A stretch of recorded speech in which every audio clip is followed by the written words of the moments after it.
السلام عليكم ورحمة الله وبركاته، اخواتي وحبايبي، عاملين ايه في كل مكان؟ القناة بتاعتنا دي معمولة عشان خاطر المعلومة. تمام. النهاردة رجعنا لكم فيديو جديد. فيديو النهاردة عن الأحماض الأمينية. كان في تعليق من اخويا المصري، شرفني طبعا، اهلا وسهلا بيه في قناتنا او قناته، هي قناته اكيد يعني. طلب مني فيديو عن الأحماض الأمينية، فانا النهارده هتكلم عنها من اجل عيونك يا مصري.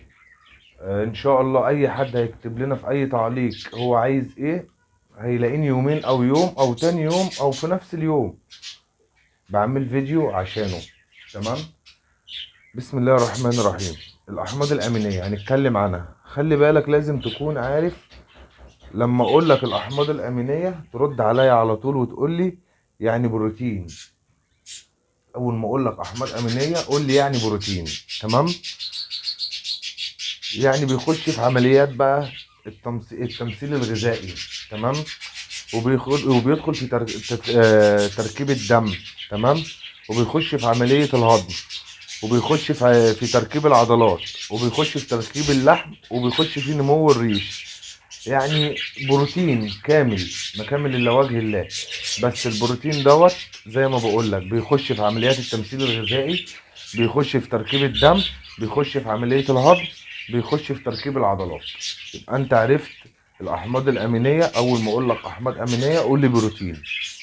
تمام. واهم حاجة ان هو بيخش في نمو الريش، بيخلي العصفور بسم الله ما شاء الله كامل ريشه منسق، في انتظام فيه كده. تمام. يعني بص هقول لك على حاجه، يعني المفروض انت عندك دلوقتي حاله قلش العصافير او العصفور بيغير ريش. تمام. هنعمل معاه ايه؟ هتديله احماض امينيه. اول ما تلاقي العصفور بيقلش اديله احماض امينيه. واللي بيشتكي بيقول لك انا عندي بيطلع عصفور مكسح، في عصفور تعبان، في عصفور كسول، في عصفور مش قادر يقف على رجليه. كل ده بسبب انك ما بتديش احماض امينيه. طيب، انت دلوقتي ما بتديش احماض امينيه ليه؟ لا، لازم تديله، لازم تديله. تمام. يبقى انت عرفت مثلا عصفور بتشتكي انت بقى، عصفورك كسول، عصفورك تعبان، وانت مش يعني انت ايه، ممكن يكون العصفور قدامك مش مديك علامه ان هو تعبان، بس هو تعبان في حاجات ناقصاه، فانت لازم تكملها له. تمام. وعلى طول مثلا مش هتلاقيه كسول ومش قادر يقف على رجليه. كل ده بسبب انك مش بتدي او ما بتستخدمش الاحماض الامينيه. تمام. واللي بيشتكي من ان البيضه بتنزل ضعيفه، قشره البيضه بتاعتها بتبقى ضعيفه، واللي يقول لك الذكر بتاعي مش بيخصب. تمام.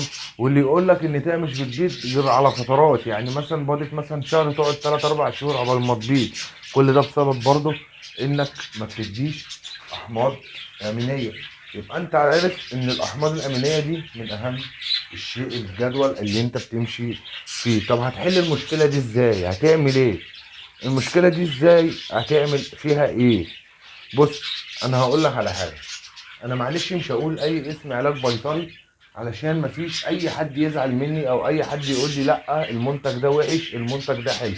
انت هتنزل على اي صيدليه بيطريه وهتخش تقول له عايز علبه احماض امينيه. هي في حاجات بتبتدي معاك من 160، ده ريتل. تمام. ممكن في عبوات صغيره تشتريها. تمام. هتخش على اي صيدليه بيطريه هتقول له كده هيديك حاجه كويسه، قول له عايز حاجه نظيفه. فاهم؟ هقول لك بقى انت هتستخدمها ازاي الاحماض الامينيه. هتستخدمها سنتي على لتر ميه، سنتي على لتر ميه لمده 3 ايام في الشهر، ما تزودش عن كده. تمام. علشان تخلي العصفور كويس. 3 ايام معلش انت مش هيضروك في شيء. يا عم 3 ايام وفوت شهر ودي الشهر اللي بعده. تمام. هتبقى انت هتجيبه من اي صيدليه بيطريه، هتقول له انا عايز احماض امينيه. يبقى انت كده عرفنا الاحماض الامينيه بتعمل ايه ولا ما عرفتش؟ ممكن اعيدها لك تاني على يعني بسرعه. الاحماض الامينيه يعني بروتين بيخش في الغذاء، في التمثيل الغذائي، بيدخل في تركيب الدم، بيدخل في عمليه الهضم، وبيخش في تركيب العضلات، وبيخش في تركيب اللحم، وبيخش في نمو الريش. يبقى انت كده عرفت. انا بعيد لك كلام تاني علشان خاطر ما حدش يقول لي انت مثلا ما قلتش حاجه. لا، انا اللي ربنا بيقدرني عليه انا بقوله لك، اللي ربنا بيقدرني عليه انا بقوله، وبكل بساطه وبكل صراحه. انا المعلومه، ولو في حد شايف ان انا بقول حاجه غلط ممكن يصلحها لي. احنا كلنا بنتعلم من بعض وهنفضل نتعلم من بعضينا. في حاجه كمان عايز اتكلم معاك فيها. انت ليه ما بتظهرش في الفيديوهات؟ انا والله ما طالب شهرة ولا طالب اي حاجة. انا طالب ان انا اوصل لك معلومة، اعرفك ازاي نبتدي مع بعضينا من عصفور بسيط لمستوى اعلى. بس مش معنى ان انت مثلا هتحسن عصفورك يبقى تطلع مثلا الحاجة اللي انت مبتدي بيها. لا، انا مش عايزك تبتدي يعني زي ما ابتديت، هتحسن تدخل حاجات احسن، وخلي اللي انت ابتديت بيهم. تمام. بس يعني اللي انا مش عايز اظهر في الفيديوهات، لا انا عمري ما هظهر في فيديو.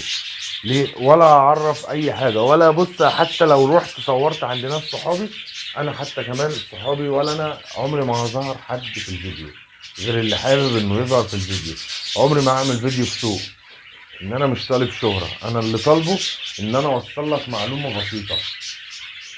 يا رب تكون حلقاتي بتعجبك او فيديوهاتي بتعجبك. وما تنساش الاشتراك واللايك، بحيث ان لو هي شغلي دوت او المحتوى اللي انا بقدمه او المعلومه اللي انا بقولها لك بتعجب حضرتك، ممكن بسبب اشتراكك تخليها تلف وحد تاني ممكن يعجب او ما يعجبش، دي حاجه بتاعته هو.